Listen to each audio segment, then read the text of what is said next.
Keling baraka qilib yuboraylik shuni. Boshlanish to'lovisiz xalq uchun qo'yib yuboraman. Yo'q. Nima bo'ladi bu aka?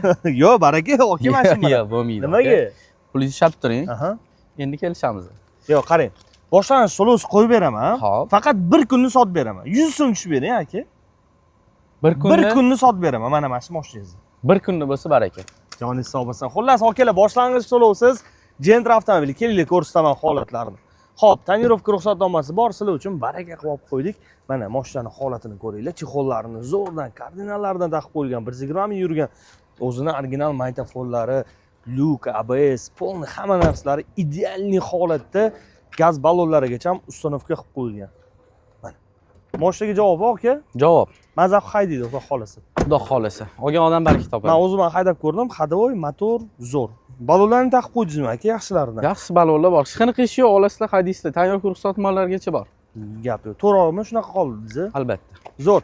Xullas, boshlang'ich to'lovsiz Hodiy avtodan Gentra avtomobili o'zingiz uchun xarajatni qilib olasizlar. Hozirgi kunda Toshkent shahriga 800 dollar ketyapti, boshqa viloyatlarga 850 dollar atrofida xarajatlaringiz ketyapti. Mana shu xarajatlarni Hodiy avtoga kelib turib qolsangiz bo'ladi. 1 dollar ham bankka boshlang'ich to'lov qilmaysizlar. Joningiz sog' bo'lsin, like bilan podpiska esdan chiqmasin, bunaqa arzon mashinalarni o'tkazib yuborishingiz mumkin. Aka, rahmat katta.